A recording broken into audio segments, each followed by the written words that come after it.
In the next 60 minutes, Electoral Commission rejects NDC's allegations it's failed to gazette the additional centres created for the limited registration exercise. We'll hear from the EC chairperson, who is tonight dismissing media reports the Commission has abrogated its contract with Supertech Limited STL. I said at the moment we don't have a contract with new partners. I believe that when the Commission comes up with new arrangements and new partnerships, we may inform you. Also tonight, more officers have been dispatched to Tripoli as feuding factions continue to set houses ablaze and renew clashes between Konkombas and Chokosis. So terrible and so bad, because you cannot be there all of a sudden, then an attack.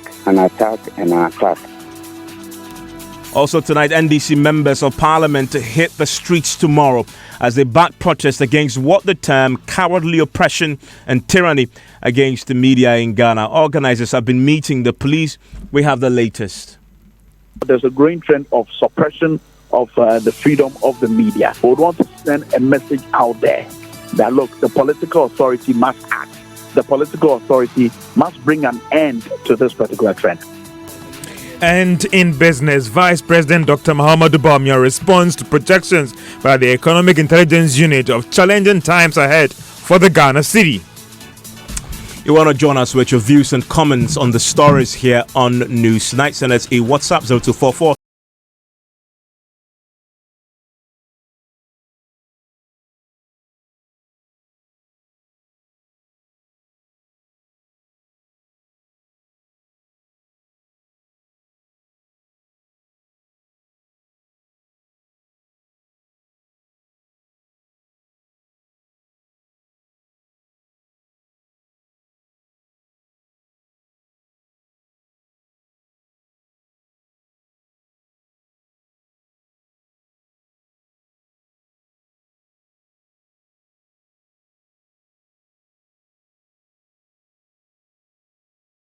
NDC members of parliament are tomorrow hitting the streets, joining a host of other pressure groups and civil society organizations to protest against what they describe as a cowardly oppression and tyranny against the media in Ghana by the current administration.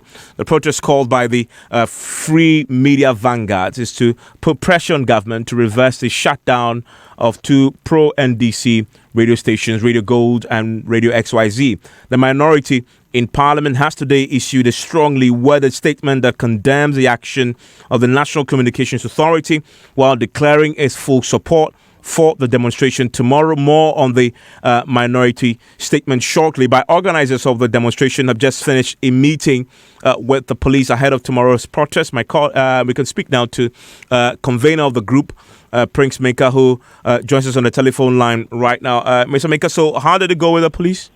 It's good to say your colleague, though. It's been a while, Evans. It went well with the Ghana Police Service. We just finished the meeting, and it's been a fruitful meeting. So all is cleared. All is clear now, and tomorrow we can hit the street and begin our protest march, Evans. But so what's really the point of this protest, by the way? Because the NCA says they're enforcing a law. Okay, so the protest is in two phases. I mean, and the reason for this is in two phases or within a certain context. Now, there's a remote and immediate cause. The immediate cause is what you've been talking about throughout your intro, and which has got to do with the manner in which the National Communication Authority closed down Radio XYZ and Radio Gold and a couple of other stations across the length and breadth of the country.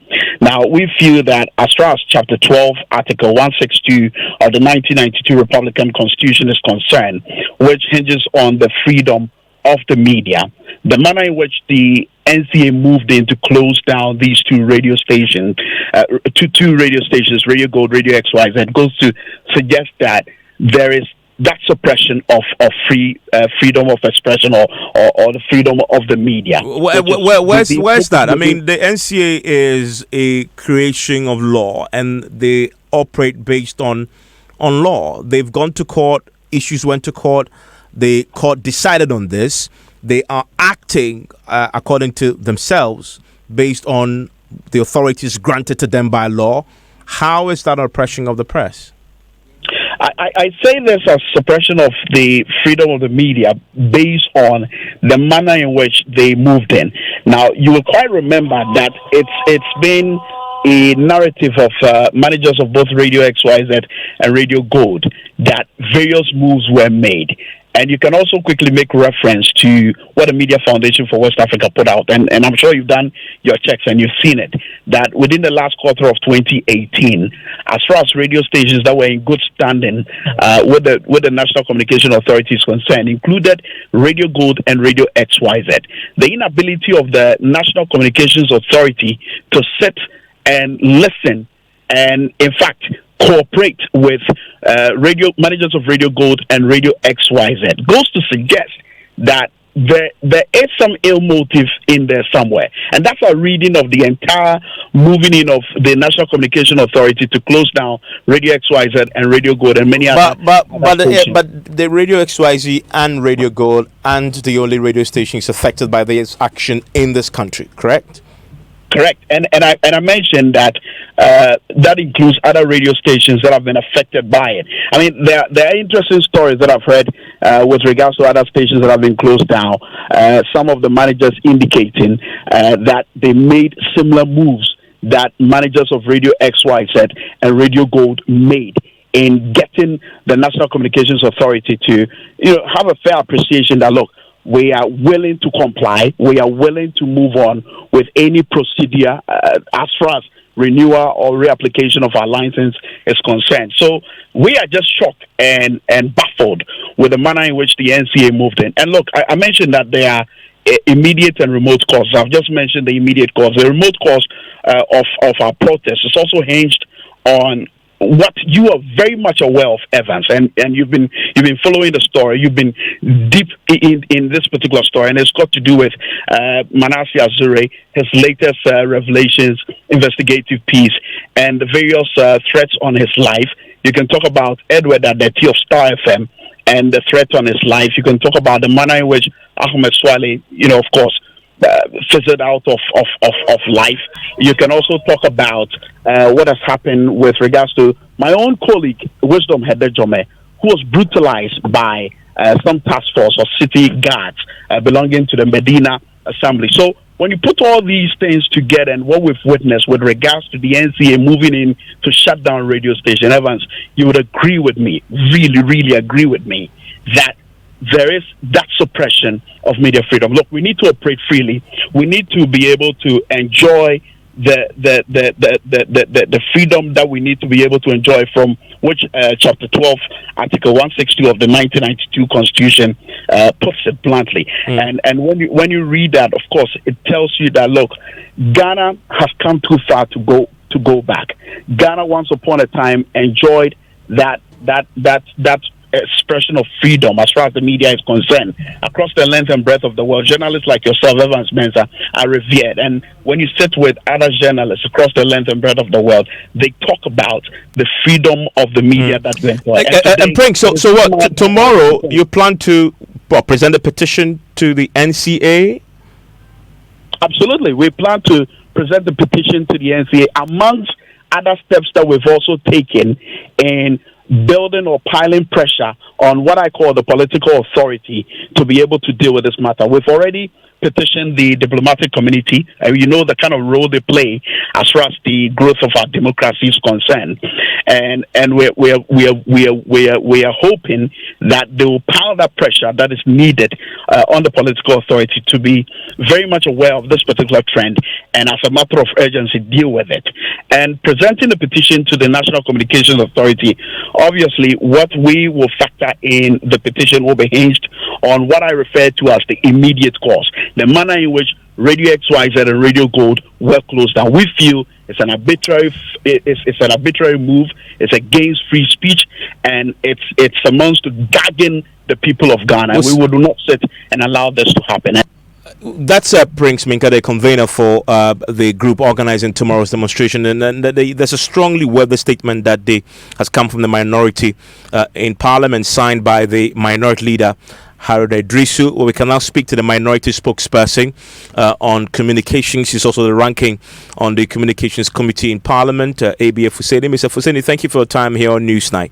Yeah, Evans, good evening to all your listeners. I'm curious why the minority is joining this protest when the NCA was simply enforcing a law passed by Parliament.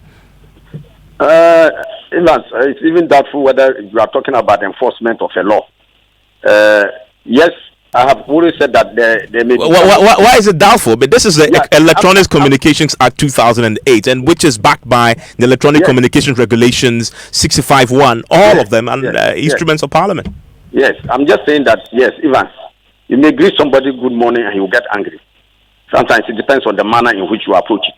And look, Evans, we are talking about a democracy which is anchored solidly on the pedestal of freedom of expression.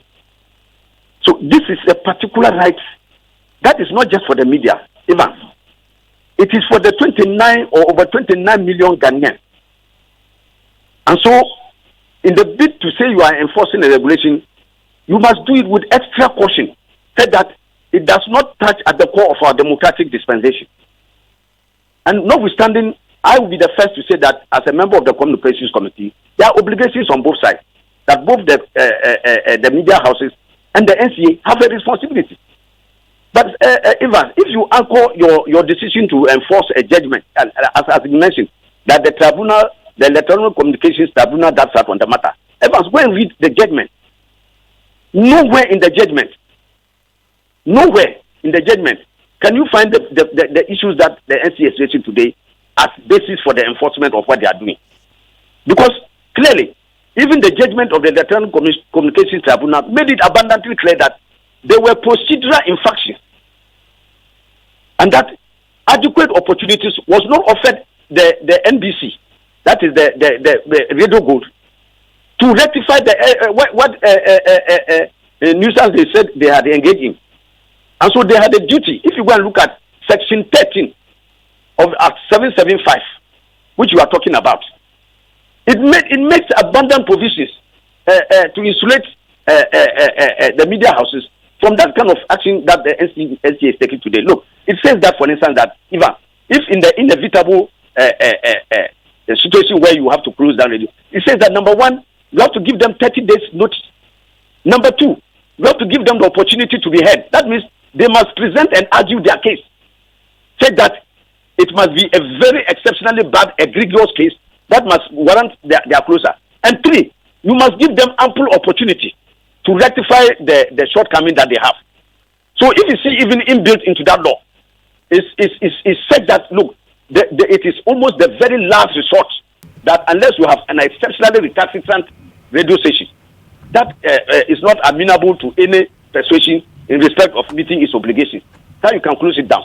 So in this particular respect, and I have already said, Ivan, that this is our democracy, especially a nascent democracy such as ours, you must endeavor to implement not just the letter of the law, but also the spirit of the law. But Mr. Fuseni, you are members of Parliament. We have given you unique powers as our representatives in Parliament. If you believe all the things you say, hitting the streets and marching and demonstrating, what does it really achieve? When you can, in Parliament, haul the communications minister before you, all the powers who took the decision before you, and demand answers from them. Let me say without any item of that is where we are. As a ranking member for the committee, I've had a meeting with my chairman, Honorable Kennedy Japan, and we have already selected a date to meet the NCA, to call the NCA before the committee for us to deliberate on the way forward.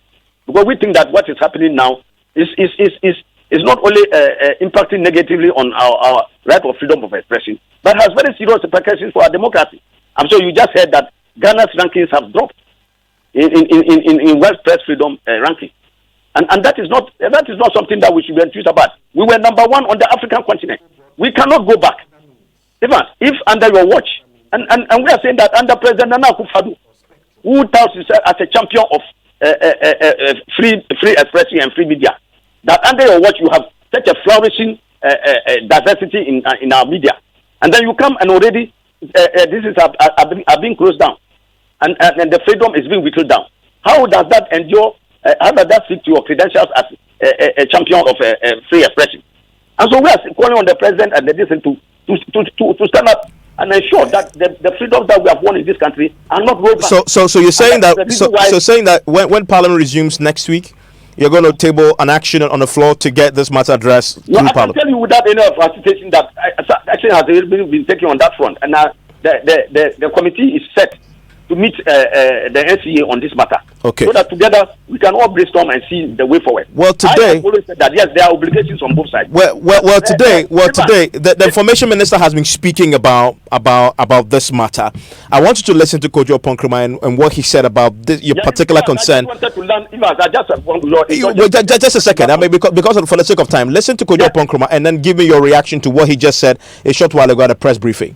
You would acknowledge that there are some of the media houses that are still operating today, are still broadcasting using other means, social media and other means, but not necessarily frequency or spectrum. That is evidence that these media houses have not been stopped from operating as media houses. They can still operate as media houses. It is just the frequency or the spectrum that they were using, which they refused to renew, that the court, the Electronic Communications Tribunal, has ruled they should be seized from utilizing. The good news also is that the NCA, as it's even implementing this ruling, which was occasioned by their own petition to the tribunal, the NCA has said that they have room to reapply.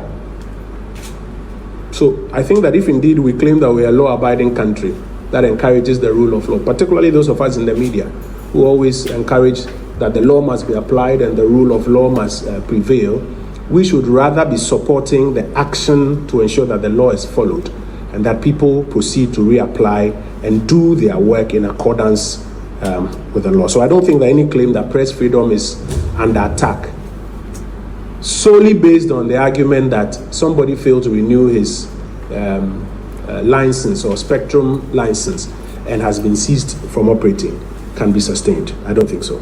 Mr. Fosone, that's your information minister, your reaction. Yes, you see, Evans, look, it's very interesting under this government. And I have a lot of respect for my colleague, Honorable Kojo Ponkrama. But this is a government that has given free spectrum. You remember the military bases issue that came up? A free spectrum has been given to a powerful country such as the United States. Okay? Your own citizens. You have to demand that your own citizens, they cannot even pay for a spectrum that will serve the interest of the larger body of Ghanaians, we should take that one away. It tells you how much this government cares about its own citizens. That it doesn't even care, especially when a basic fundamental human right, an inalienable right such as a right to freedom of expression, can be mortgaged on the altar of money to citizens.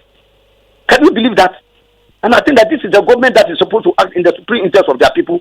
They are giving foreigners. Just the same thing has happened under Madam Aisha Wang, who is let to go, and thousands of Ghanaians are languishing in jail over Galamsey. They can prefer foreigners to Ghanaians. This is what they are telling us. But look, I've just said, the tribunal never said anywhere that they should take away the frequencies of this radio station. It just said that they should afford them the ample opportunity to renew their authorization. And so nowhere has it granted you the right to take away. So that's why we are saying that why can't the NCA allow, while negotiations are going on, for the stations to continue to broadcast, while they also remain compliant? They have to comply with the regulations of the NCA. That is what we are saying. Well, tomorrow, from what I understand, all of you will be presenting the petition to the NCA, making this request that you're making on formally to them. We'll see how they respond to that when you embark on that demonstration. You're still listening to News Scenario on Joy 99.7 FM. And I want to quickly return to the story brought to you earlier on Top Story about the situation with the two musicians, Stonebwoy and Shetawale, after the brawl over the weekend during the Ghana Music Awards and the brandishing of arms or of a gun, and the fact that they've been held for the last 24 hours. In the wake of that incident, there's a police statement out tonight, and we are now learning that they have been granted bail. Right now, my colleague Elton Brobe has a copy of that statement from the police and has details. Elton, what else are we learning? So let me continue from where you left off. Police says that their investigation reveals that the disturbances occurred after Livingston, that's Stonebwoy, was declared winner of the Reggae Dancehall Artist of the Year and had mounted the stage to receive his award. Charles Niyama Mensah, also known as Shetawale, also moved on stage uninvited, provoking a scuffle between them and their patrons. Now the two, together with one suspect, Ni Amu, who was seen discharging pepper spray in the auditorium, were all arrested yesterday, 19th May 2019, placed in lawful custody and have been granted bail to arraign before court in due time. It's not clear when that due time will happen, but the police says that they are cooperating with event organizers in their investigation into this particular matter. However, the police is in no uncertain terms condemning the disturbances and assures the public and fans that it will handle the case with needed attention it deserves. And this is signed by Ifya Tenge, who is the Deputy Superintendent of Police in charge of public affairs at the Greater Accra Regional Police Command. Okay, so a few things to note tonight: that the two gentlemen, Stonebwoy and Shatta Wale, have been granted bail. They've been held for 24 hours, and we are now learning that it's a third person, Niamu, who is suspected to have discharged pepper spray in the auditorium, has also been arrested. The police say tonight that they will be arraigning these individuals before court in due time.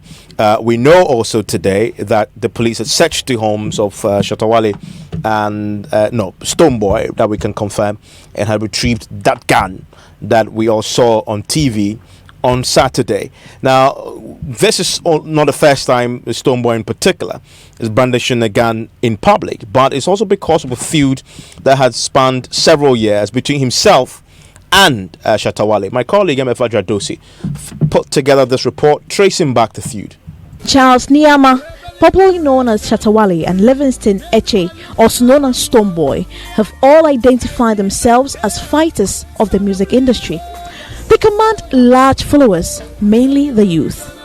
Just 2 years ago, Shatta Wale honored an invitation from the president, where he spoke to the president about his vision for the industry. And we want them to realize it as business, for them to really grow up with it, because there's been so much talk said and the government doesn't support, but I believe we don't help ourselves. And people like me and Stonebwoy have sat down to think about it, how we can really grow and teach. Stonebwoy was also at the Jubilee House last year to interact with the president. So I have to definitely make sure I lead the path properly and call on the powers that be to look onto it, at least put an eye to what is happening, so that we can all come to a point where we as the sons of the nation can be used for general developmental agendas. But even though these artists claim to be the saviors of the industry, they have on a lot of occasions done almost the opposite. Let's begin with Shatta Wale. Last year, Shatta Wale was invited by the police for indiscriminately firing warning shots. Wicked! Last one! Wicked! He came back into the music scenes in 2013 as Shatta Wale from the previous bandana. After Kaki was announced winner of the Reggae Dancehall Song of the Year, Shatta Wale released a song, Letter to Chatterhouse, to further jab the event's outfit. Me no need your awards, Chatterhouse, me no need your awards. Hey, me no need your awards. People no need your awards. Hey, me no need your awards. Well, that same year he apologized. I will not I really want to apologize to Chatterhouse, because I never needed that so much. On behalf of you who wanted to talk to Chatterhouse for me, I tell them Shatta Wale is sorry. This time, Chatterhouse wasn't going to take it lightly. They sued the musician over defamation. The defamation was over this. Hello, good evening, Ghana people. I they send this thing to Yola Adewade or Ayowade or Ayua Poto Ayua or Daddy. You are in for trouble. He went ahead to subsequently have social media fights with Samini, Kaki, Kwalkese, Yapono, Stonebwoy, and recently Sarkodie. Stonebwoy, on the other hand, had shown in the past few years through songs and interviews that he and Shatta don't like each other. It is said the Stonebwoy song with Yapono was targeted at Shatta Wale. Prepare them be the shit up. If you are for as a move as a winter, I'm a mabu. Are you my co-equal? My level no cat a few about Chico. I'm a mabu. Why you the disrespect? It therefore came as a surprise when they were both signed by Xylophone. The CEO of Xylophone Media, Nana Appiah Mensah, noted he was going to reconcile the two. But that did not happen. Their beef continued. The two had a brawl at Champs Bar in 2018 where Stonebwoy fired shots. there were no injuries or deaths. The fracas was on, the saccas was on, and I think, listen, one thing I have to say is that you see in this country, I think so many people are taking the laws into their own hands. Once again, the two are in the news for all the wrong reasons. The question now is, will this ever end, and when? Tell me where we gonna run when them say we have to pay for the oxygen. Well, I'm sure you either a Shatter fan or a Stonebwoy fan with the latest developments that the police have just told us about. What do you make of this? How should this turn out? The youth authorities asking for the police to deal ruthlessly with them. The police have just indicated that they will be arraigning some of them or all of them before court. Share your thoughts with me. 0244340437. Now, the Electoral Commission is tonight fighting off claims that it breached electoral laws when it failed to gazette the additional centres created for the conduct of the upcoming limited registration exercise. Last week, the NDC described the creation of the additional centres as illegal because the Commission failed to gazette them. The party's General Secretary, John Sesudin Ketia, said the gazette notification takes 21 days to mature, but this cannot be met because of the EC's delay. It's a more complicating news than ever. No, that's it. Because identify areas where yes, they are challenged. Yes. The identification, if it is going to be done, must be done in a transparent manner. The Commission must gazette the centers where the registration will take place. It is out of that gazette that political parties are also informed as to the position of those centers, so we can train our registration agents to go and participate.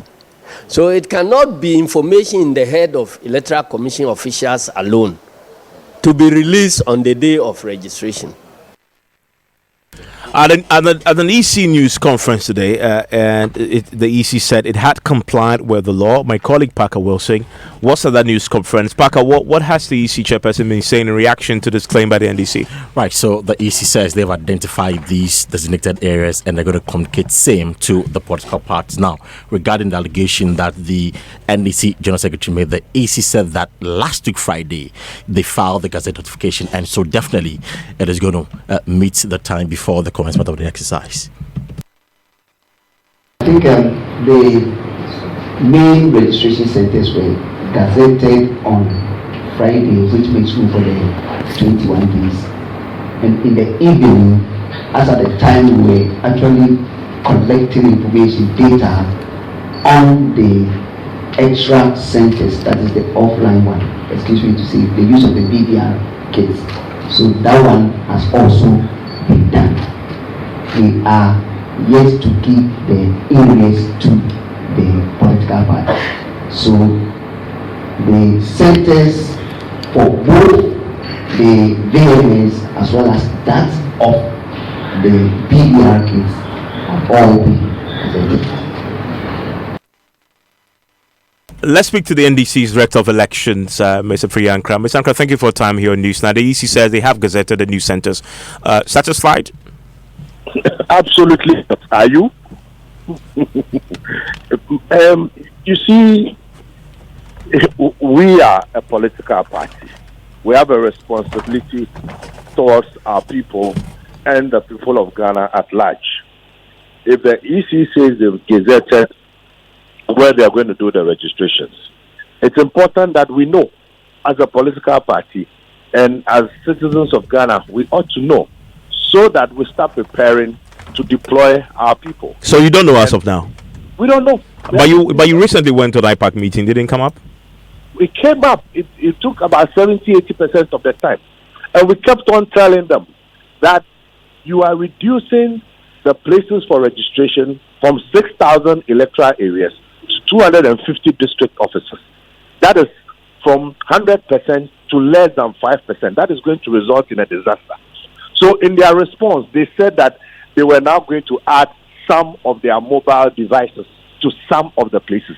And we asked them, have you done an audit of how many mobile devices you have that are working? Because previously they said that some of the mobile devices or most of them were not in proper working condition. And that is why they could not do the registration in the electoral areas.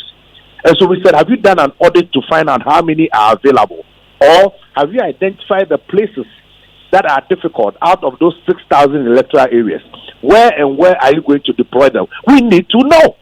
It is not privileged information. Well, the Electoral Commission at the press conference today says in the course of this week they will communicate the details to the parties. Well, we don't know. So since I don't know, I can't make any informed comment about it. I hope you understand me. I get you. Is it 100 places, 200 places, 1,000 places? We usually do this at 6,000 electoral areas. Now you reduce it to 250. When we raise objections, you say you are not going to add some. How many is some? Who determines the sum? How do we monitor the sum? It just doesn't make sense. So clearly, I'm sure once you get the details, you'll be in a better position to judge if the law has been satisfied and whether, in fact, your interests have been protected as it should by the Electoral Commission. Correct? Let's wait and see. Okay, but our view is that the optimal thing is to use the 6,000 electoral areas as was done in 2014, where we had 89% turnout, as was done in 2016, where we had almost 90% turnout. This business of piecemeal, doing 250 offices and adding some to locations that we don't know, I don't think it will work. But let's see what happens. That's Risa Friankra. He's the Director of Elections for the NDC. I'm sure you also heard the allegation over the last few days that the STL, the company that provided technological services to the EC during elections, the current administration of the Electoral Commission had terminated their contract with them. The EC boss, Jim Mensah, has been speaking to this. He says, well, that's not true.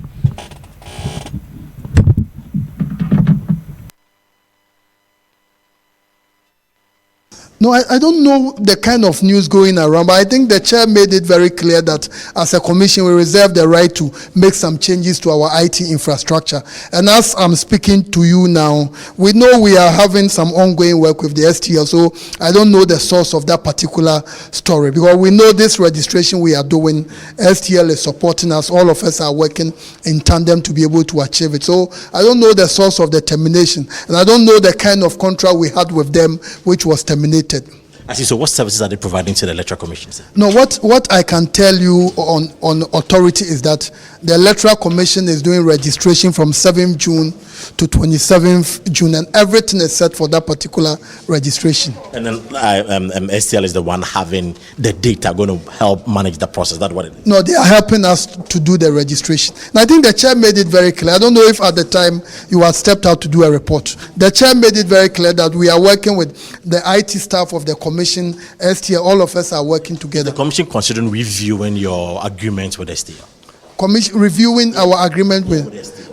No, I don't know the kind of agreement we are reviewing. I'm asking if you are, because I know that they provide the BVRs and some of the. No, that's why we are doing registration. They are there helping us to do the registration. So after that. But the good thing is that we are delivering a very good registration exercise and a district level election as well as a referendum come December 10th. Thank you.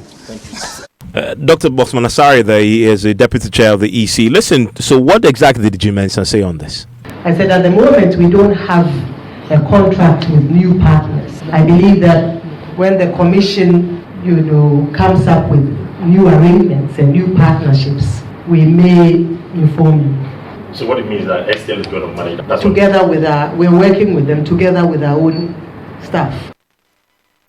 Madam Jim Mensah there, still ahead on news night. More officers have been dispatched to Tripoli as feuding factions continue to set houses ablaze and renewed clashes between Konkombes and Chokosis. That's after business. But a few of your messages coming through on our WhatsApp console. This one says, this is from Gabriel, says, amazingly, my country doesn't disappoint. People still march to the police station to defend such indiscipline and shameful actions exhibited by these guys. This is alarming and signifies that Ghana has sunk. The security apparatus needs to wake up. Walanyo says we can't live in Ghana and allow lawless musicians like Stonebwoy and Chatawale to put us into lawless state. Ghana police, this is another test. This is another test case to prove to us that you are competent enough. Aziz says VGMA was despicable, disgraceful, utterly unacceptable.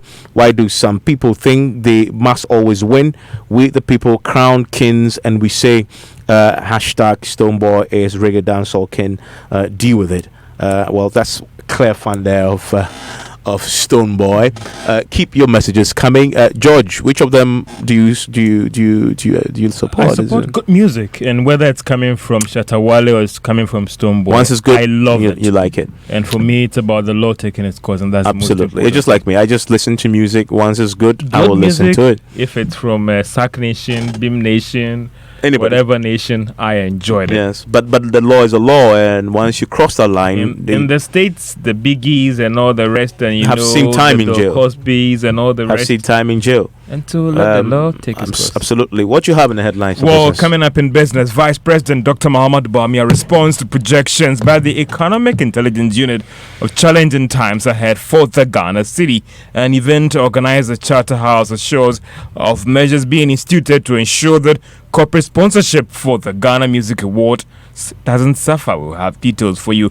The business news on Newsnight is brought to you by MTN Business. Welcome to the new world of business. Kingdom Books and Stationery, your number one stop shop for all your office essentials. And First National Bank, we are the bank that understands your business. First National Bank, how can we help you? Game over. Oh no, I lost again. Mommy, can you please buy me some coins for my game from Play Store? Please. Kojo, how? I don't even have a debit card. Hey mommy, don't you know you don't need a debit card to buy on Play Store. You can pay with MTN Momo. Can I? Yes. Hey Kojo, how do you know? Mommy, everybody's talking about it at school. Really? You can now use MTN Momo to buy your favorite apps and games on Play Store. First, choose the app or game you want and select the MTN Momo option to pay. It's that simple. Yes, I did it. Mommy, I won. We day for you everywhere you go.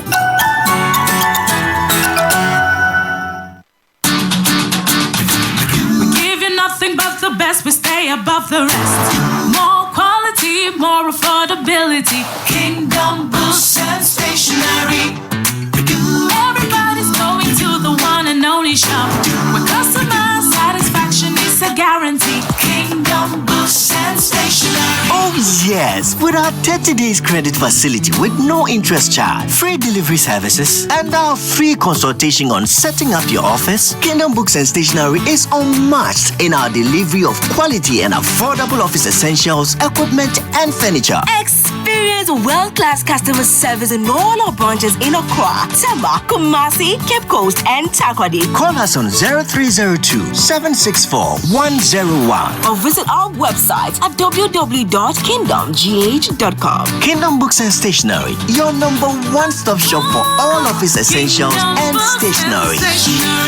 Terms and conditions apply.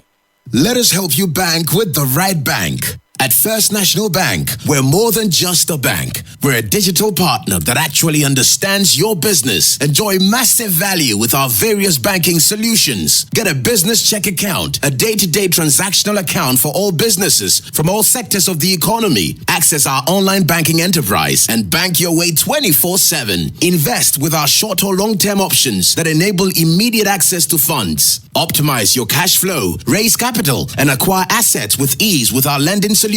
Trade with speed, consistency, and innovation with our global payments and forex solutions. With so much value up for grabs, there is no reason not to bank with First National Bank. First National Bank. How can we help you? Honey, I need to get some. But I don't have cash on me. Let me get some fuel quickly and let's go. And how are you going to get the fuel? I thought you said you didn't have cash on you. What is this one? My Puma card. All it takes is a card. The Puma card allows you to buy fuel cash-free from all Puma energy filling stations. You can use your Puma card with any Visa point of sale and ATM across the country. The Puma card also works on mobile money. You get amazing discounts when you fill up with your Puma card. So register for free and get your Puma card instantly at any Puma filling station. And you only got one for yourself, eh? Yeah, would I have had my peace of mind? Oh, thank you, honey. And where are you going? I'm getting something from the shop real quick. I need to test the card. Puma card. Cash-free convenience. Imagine living in a world of comfort and luxury. In a well-planned and gated community with access to an ultra-modern sports complex which has Olympic-sized swimming pools, football, basketball, athletics, and gym facilities. I'm talking about Eden Heights, the new destination for luxury in Ghana.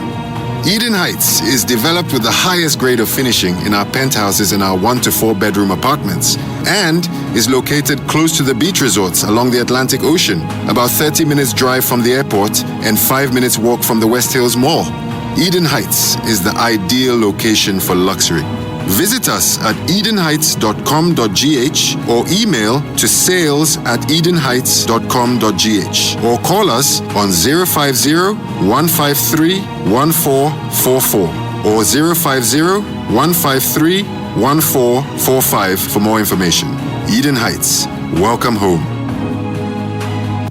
Madam Achirba, the recent test shows your cholesterol level has normalized. You've stopped eating those fatty foods, eh? Doc, in Chichirina. Oh, I've reduced it significantly. That's very good. Mara made change in my diet input. I now eat beans, garden eggs, okra, and the likes. Really nice. And when I cook with oil, I add required amounts of Frital vegetable oil to taste. It's a cholesterol-free oil and fortified with vitamin A. Well done, Madam Achirba. She, Mara Mabino, Mabin Dread. Enjoy great tasting meals with Frital, your cholesterol-free cooking oil fortified with vitamin A. Frital, love your food, love your life. This advertisement has been vetted and approved by the FDA. Joy 99.7 FM. Welcome back to Business on Newsnight. Now, Vice President Dr.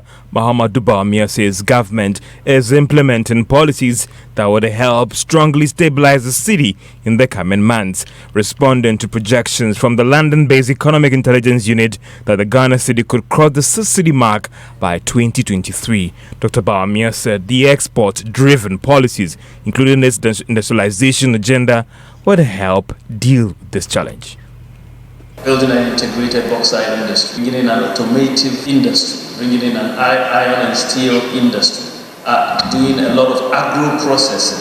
But a lot of the One District, One Factory proposals that are being implemented are mainly in agro-processing. Over 70% of them are. This is the sort of thing that we need to do to reduce our dependence on imports, also increase exports. That will fundamentally determine the stability the country. But at the end of the day, you also have to manage your macro well. Your finances, your public finances, you cannot go on a spending binge. You have to stay within the tenets of fiscal discipline, monetary discipline, and that will give us stability long term. But we don't operate fixed exchange rate regime. We'll always have movement in your currency, but you want stability. And that was Vice President Dr. Mahamudu Bawumia speaking at the 4th CEO Summit earlier today. Let's still stay on what the Economist Intelligence Unit report is saying, because economist Professor Godfred Bobkin has maintained that one of the surest ways to avert the warnings of challenging times for the economy is by improving revenue. Professor Bobkin tells Joy Business concentrating on revenue could help deal with these problems. I'm sad to the extent that since this government took over with all the assurance about tax exemptions and all of that, not much has been delivered. Do you think that those economic programs that they propose, they are still not fast-tracking its implementation? That's why we are seeing these warnings. Precisely. And your ability to do so significantly depends on you being able to enhance your domestic revenue mobilization efforts. It's as simple as that. You think it's revenue? It's down to revenue. If we improve our revenue situation, of course, 100 or 50% of our problem will be solved? Significantly, because our theoretical tax frontier is very huge. We could be doing more than 5% of our GDP in terms of scaling up our revenue envelope, but we are not doing that, and we are losing a lot of money through exemption regime, illicit financial flows, and all of that.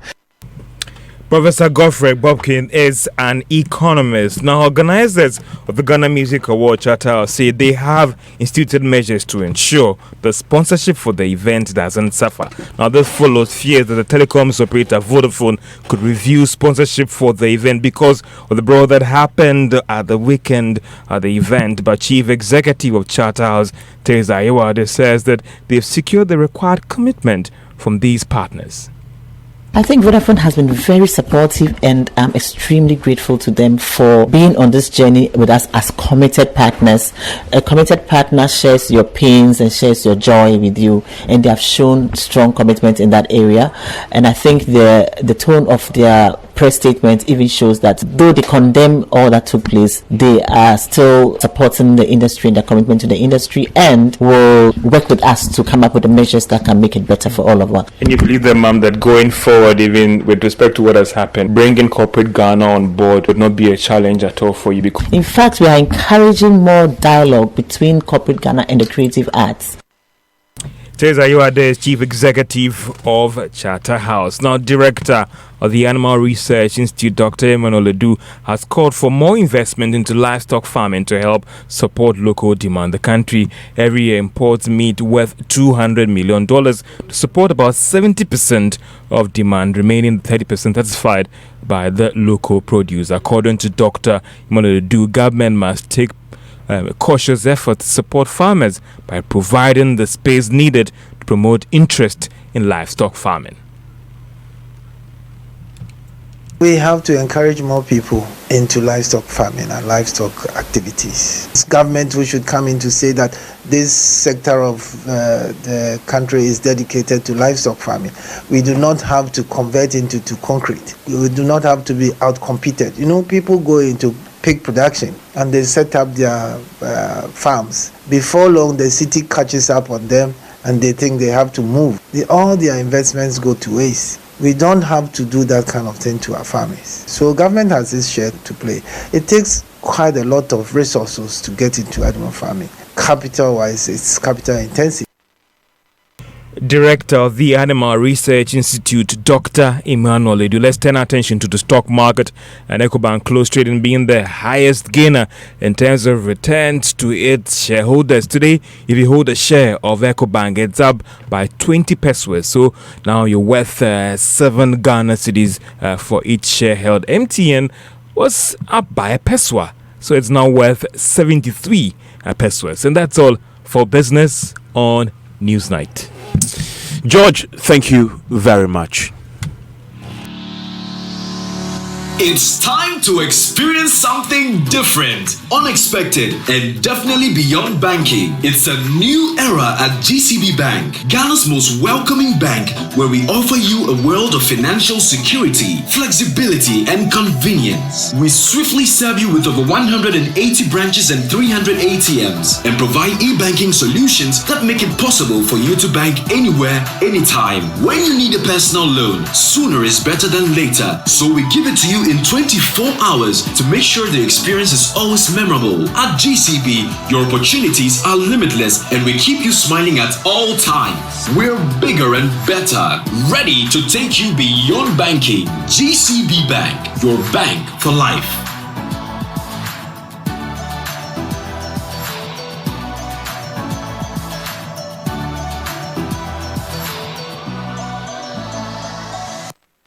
Ghana Card is more than just a way to identify yourself. It opens you up to a world of benefits. The sooner you register for your Ghana Card, the closer you are to accessing a new world of secure transactions and services. The requirements to register are as follows: a genuine birth certificate or a valid Ghanaian passport and personal information such as the name of your parents or legal guardians, residential address, and your digital address code. If you don't have a birth certificate or a valid Ghanaian passport, don't worry. One relative or 2 members of the community who have been registered and have received their Ghana Card can vouch for you under oath. You will, however, need your digital address code. You will not be allowed to register without it. Any person who provides false information during this process is liable to prosecution, leading to the payment of a fine and/or serving a jail term. Watch out for registration details to the media and the national identification team in your community. Make sure you register for your Ghana Card. Ghana Card, connectivity, access, and progress. You are still live on Newsnight on Joy 99.7 FM. We'll do sports briefly, shortly, but I want to quickly take you to Tripoli, where police in the northern region have deployed more officers to beef up security there as feuding factions continue to set houses ablaze. 2 communities are reported to have been attacked today. This brings the number of communities brought under the sea to 4. Assembly member for Tripoli West, Idrisu Awal, says there is uneasy calm among residents. So terrible. so terrible and so bad, because you cannot be there all of a sudden, then an attack. Northern Regional Police Public Relations Officer DSP Mohammed Yusuf Tanko says they are unable to determine the number of houses set ablaze. I cannot give you the number of houses that have been burnt, but what is certain is 2 communities have houses burned within those communities, and more reinforcements have been sent. You know, this place is a very wide area, and so we need to cover a lot of the areas to be able to quell some of the burnings that are happening, and that's exactly what the police and the military are doing on the ground. We've sent a lot of vehicles there to patrol wider areas so that we'll be able to bring the situation under control. Do I get a sense that there is still infighting, given the fact that some houses have been burnt this morning? What is actually happening is not fighting per se, but organized groups of Konkomba people or Chokosi people will go to a community which is deserted sort of and then set it ablaze. You know, because of the conflict, nobody wants to stay in a remote community, so they move to either Chiriponi, Saboba, and another big towns. And so when the group of persons who have come together to do this burning get to a community where there is nobody, they set fire to the communities and then they flee. That is what is happening. And those activities are mostly intensified in the evening. Do you have a situation whereby people are fleeing for fear that their houses might be burned by these groups? Most of these communities are already deserted following the first and second conflicts that took place around the area. So now that the farming season is approaching, people are trying to come back to patch up their heart and also ensure that they get their lands ready for planting. That's DSP Mohammed Yusuf Tanko, speaks for the Northern Regional Police. Let's do some sports now. And Hans Mensando is here with the very latest. Hello, Hans. Hello, Evans. And we're learning in the last 1 hour or so news of Black Stars skipper Asamoah Gyan pulling out of AFCON 2019 and announcing his retirement from international football. Now, he released a statement on his Twitter handle detailing those decisions. My colleague Gary Alsmith joins me to interrogate this particular development. Now, Gary, what can we make of this particular decision? Well, he starts by saying, rather interestingly, my mother once told me, you cannot tout a decision you did not take as betrayal because you have to expect it. I still do not understand that statement anyway. Then he goes on to say that I cannot pretend to be happy. I would rather hurt myself emotionally and psychologically. Over the years, I have served with an open heart, and then he goes on to detail how he feels he has contributed to the national team. Okay. The interesting part that will be of interest to a lot of people is that he says, upon consultation with my family and team, and as an active footballer and captain of the national team, if the decision of the coach is to give the captaincy of the tournament to another player, while I am named in the team of the tournament, I wish to recuse myself from the tournament. So essentially, this decision is based on a decision to hand the captaincy of the Black Stars to another player. Yes, that is the main reason why. Then he goes on to say in the next sentence that I also wish to retire from the national team permanently, not pretending my presence would not fuel the purported undermining the country has seen under my captaincy.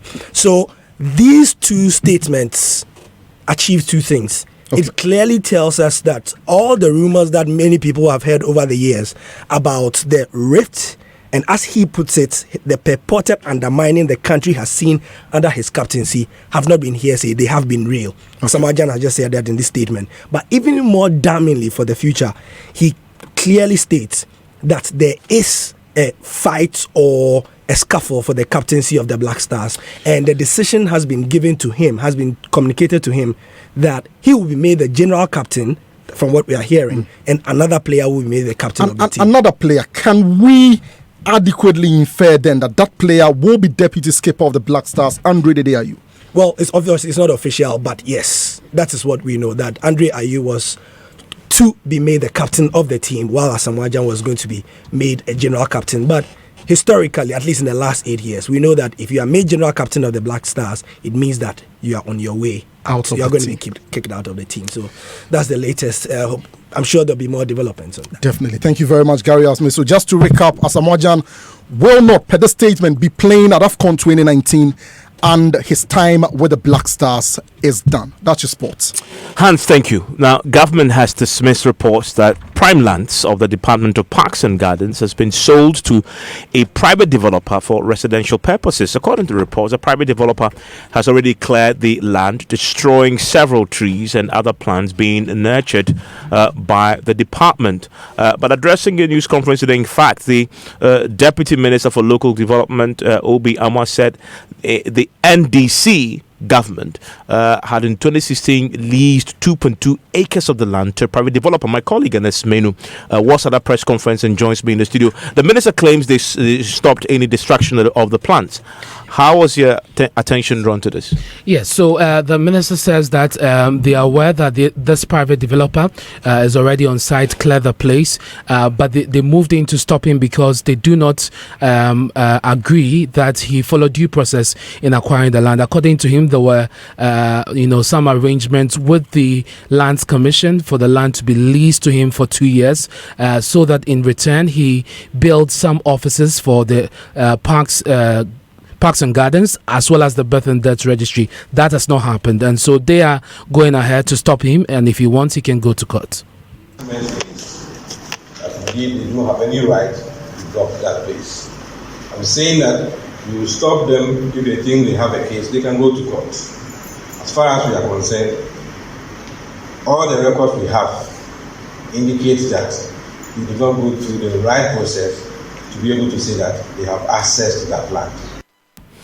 What we're hearing also, this allegation that it's actually the NDC administration in 2016 that leased the land. And in fact, even before 2016, the minister says there were attempts in 2012, way back, to sort of sell portions of the land to private developers. But in December 2016, before the NDC left office, they gave 2.2 acres of this land. In total, the Parks and Gardens has 9 acres. 2.2 was leased to this private developer, and the minister wants that made clear. It's the policy of this government that place, one, will not be used for any residential purpose.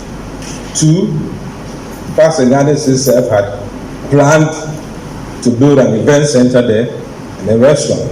We have not agreed to that. And three, Parks and Gardens itself says it needs offices, modern offices at this place, and the ministry is planning to build an office which will also contain Parks and Gardens and maybe another department like Birth and Death Registry, because they are being thrown out due to the Marine Drive situation. Now, so as far as we are concerned, we are not ceding any land to any private developer. But the reality is that as far back as 2012, there were attempts by the then administration to give part of Parks and Gardens land to a private developer to develop residential premises. And that's Obi Amwa, is the Deputy Minister for Local Government. And tomorrow, there's a major event at the Jubilee House. The signing into law by President Akufo-Addo of the Right to Information Bill, which was passed by Parliament a few weeks back. And my colleague, presidential correspondent Elton Browe, joins me with details of this. And there's going to be a major event to mark this. Right, Evans, I'm sure you are aware Parliament passed it. Now all the necessary, rules governing such, instruments have been exhausted. So the bill is now before the president, and what we know is that tomorrow, later in the morning, President Akufo-Addo was sent to it, and then the RTI, the Right to Information Bill, will become law finally. Okay, so we await that major event tomorrow. We get the Right to Information Bill signed into law formally. After tomorrow, it's not going to be a bill; it's going to be the Right to Information Act or Right to Information Law. And that's it for News Night tonight. My name is Evans Mensah. Up next is That's My Opinion. And Nanonsa Carl is taking on a major subject, and he's titled it, If It's Good in America, Then It's Good in Ghana. What is that all about? Stay tuned.